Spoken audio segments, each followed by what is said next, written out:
The point of philosophy is to challenge you. It's to make you uncomfortable. It's to fix the illnesses of the soul, of the mind. So I embrace that opportunity. I do the practice willingly. I take the reps and I get better for it and ultimately happier for it.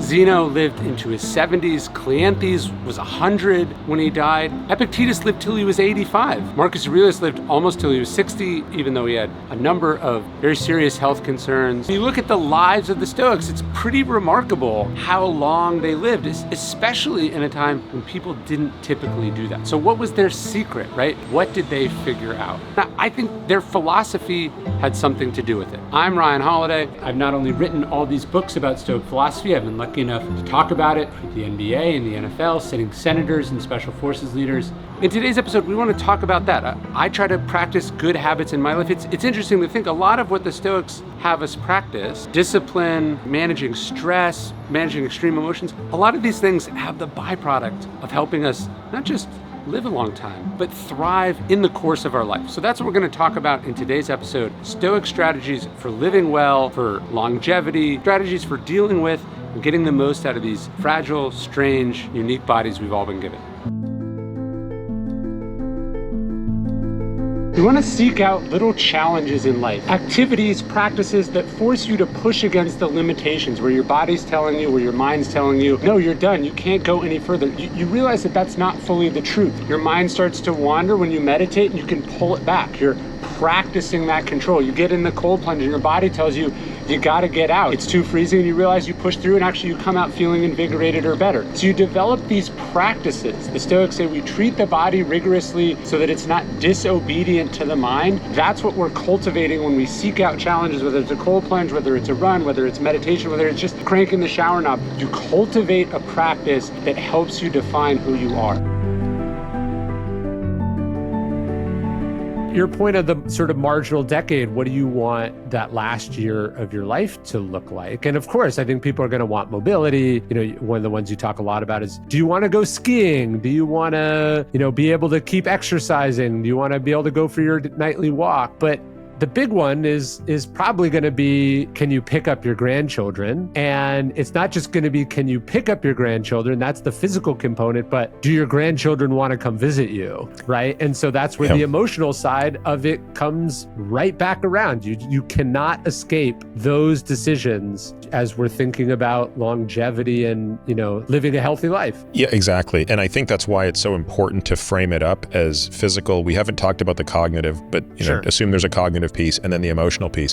It's not sufficient to wait until you're in your marginal decade to do something about it. Yes. In other words, you can't get to the marginal decade completely out of shape and say, okay, now I want to make sure I can play 18 holes of golf in my mid-80s if in your 60s you couldn't do it either. Yes. This is a glider that is falling, and you have to be able to make sure you start with enough physiologic headroom to make that work. And the other point, and this is where I think it's, especially for someone like me, such a wake-up call several years ago, was you can't have this fantasy that, well, I don't have time with my kids today because I'm so busy, but I'll make up for it with my grandkids. And it's like, really? What in the world makes you think your kids are going to want to be around you, let alone have their kids be around you when you were, a raging piece of shit? In other words, this is the exercise equivalent of what you have to do today to make sure you have that life tomorrow. In that sense, it's a perfect parallel between the steps you have to take physically and cognitively to ensure a high enough physiologic headroom in your marginal decade. You have to have a high enough relational headroom as well. I'm not saying that every single problem in your life can be solved by going for a walk. I'm just saying there's almost no problem in your life that can be made worse by going for a walk. And you may well solve your problem, even if just because going for the walk calms you down or distracts you. But look, I would just say, whatever you're dealing with, whatever you're upset about, whatever you're worried about, whatever is vexing your mind or racing through your head, go for a walk. Put the body in motion, let the mind relax for a minute. You'll be amazed at what might happen. And look, the very worst thing that can happen is that you got outside, you saw the sunrise or the sunset, you saw the clouds, you saw the stars. It doesn't matter. You got outside, you got active, you're better for that. And I think it will probably make a difference, whatever you're dealing with. But see, I've been thinking about that because part of life is pushing through when you don't want to do something or when it doesn't feel like it's coming, right? You have to develop this sort of tenacity, this stick-to-itness. You know, you have these days where the resistance is telling you don't do it and you have to push through. And then you have these other days where you're sick or you're tired or you're just not at 100%. What is the line between you're pushing through for the right reasons or you're not doing it for the right reasons? Can I give you a dumber example? Yeah. Not being able to tell someone you need to get up and pee. Yes. Because I'm thinking about something else. I have to pee. Yeah. I'm all of a sudden suboptimal. And what am I embarrassed that I'm human? Yeah. We've been sitting here for 2 hours. May I get up and use the restroom real quick? That's a harder thing for me to do. Being sick, I kind of am a little more clear on it now. I've sort of figured that stuff out. But I remember I went to a Workaholics Anonymous meeting once. Everyone was late. Yeah. By 40 minutes. Everyone rushed in and we all got in trouble because it was a lot of sort of successful people and, where I live, and everyone was like, hey, love your work. And they're like, you can't say that here. That's like saying you're so entertaining when you drink, right? Yeah. And one woman's bottom line was, I will get up and go to the bathroom when I need to pee. And I used to sit at my computer and think I had achieved something because I had to pee. Yes. I would kind of see how far I was edging or something. I wanted to see how far I could take it. And it was why? I'm thinking about something else, which means I'm not 100% focused on this, which means this has nothing to do with the work. Yes. This is some self-depriving, masochistic, false sense of pain and gain that is not yielding the best work. It took me a long time, really on Rogan, to go, hey, can I get up and pee? We've been here for 4.5 hours. It'd be weird if I didn't have to pee. Yeah. But then I would find myself getting less interesting, less entertaining, less funny, because I was just do I ask? Do I not ask? And who are you impressing? They don't throw you like a parade for having held it the longest. No one gives you a check at the end. Yeah. It is you went 4 hours and didn't pee. Everyone's do you have a UTI? Are you okay? You should need. If you're taking care of your health, you should need to. Nobody is more unhappy than the person who's never gone through adversity, Seneca says. He says because they've never been permitted to prove themselves. And that's something I try to remind myself when stuff gets hard, when I run into a bunch of obstacles in a row, when it doesn't turn out the way that I want it to go. I'm going, hey, this is an opportunity. This is a chance for me to practice the virtues. That's what the Stoics say. The obstacle is the way. It's a chance to practice virtue, to practice excellence. But more importantly, it's a chance for me to prove myself, if only to myself. Yes, of course, I would have liked it to go the way that I wanted it, and I might feel a little unhappy that it's not that way. But I'd be more unhappy if I never got this chance, if I didn't get this practice, if I didn't get these reps with things not being the way that I wanted them to be. So I embrace that opportunity. I do the practice willingly. I take the reps, and I get better for it, and ultimately happier for it. There's a lot of people that have won a lot of championships, a lot of people that have made a lot of money, had what seems like a glamorous, wonderful life. For how many of those people did it do for them what they thought it would do for them? And then there is, you could argue, a rarer feat, which is the person who is great at what they do and has enough, or and feels good about themselves, or and is a good person. That's the spot right there. That's the man, that's the woman, that's the person right there. And which one of those are you aiming at? Or are you unthinkingly going, Steve Jobs, greatest, most famous CEO of all time, that's who I'm modeling my life after. And you're not asking, what was it like to be Steve Jobs? Would I be happy living in that guy's brain, body, house? You can't just think, oh, I'm sure it's a nice, fancy house. You have to go, is this what I want? Is this what I'm meant for? Is it even possible to be a happy or good person at that level, living that way, having made those choices? No judgment on him specifically. I'm just saying. If you bring up the Steve Jobs or whoever it's going to be, and you say, yeah, what's their house like? Well, you got to, how do I want to be like them? Great for the aspiration, but whoever that is chasing that, make sure that you're asking, what's my house look like? How am I different than Steve Jobs? Where do he and I differ a little bit? If I'm trying to mimic him, we know that never happens. I mean, you can't mimic anybody, even if you write the exact same words, make the exact same moves. It's a different time, it's a different meet, it's a different choice. Sure. But I know, I've got some friends that do that too, that are going after to be just like someone or try to imitate. And they are completely blind along the way to who they are, to what they feel, to what matters to them. They're so objectively chasing something that they want to be that they never really subjectively go, oh, wait a minute, who am I? What am I doing? What do I like? What do I give a shit about? Yeah. And I think what we're saying is that the two don't have to contradict each other. So Marcus Aurelius might have practiced this idea of memento mori, but he also had a doctor. He had a very famous doctor named Galen. And Galen's job, presumably, was to keep Marcus Aurelius alive, right? Memento mori isn't a resignation to preventable disease. And that's actually where today's sponsor comes in. LifeForce is the first clinically proven proactive care company that helps you improve how you feel, how you perform, and how long you live. Basically, through regular blood work, you can get a deep sense of what's going right, what's going wrong, what you need to work on. And LifeForce helps you identify key risk factors early on when there's still time to do something about it. And their team of experts helps you improve your quality of life, slow the aging process, and helps you reduce the risk of developing the 5 diseases that most reduce lifespan. Whether your goal is increased energy, better focus, or a deeper sleep, LifeForce can help you thrive at any age. The LifeForce membership empowers you with at-home blood testing every 3 months, unlimited health coaching, plus expert advice from experienced clinicians, all dedicated to help you look and feel and function your best. You can get started today and save $300 on your LifeForce diagnostic at mylifeforce.com/dailystoic. That's mylifeforce.com/dailystoic.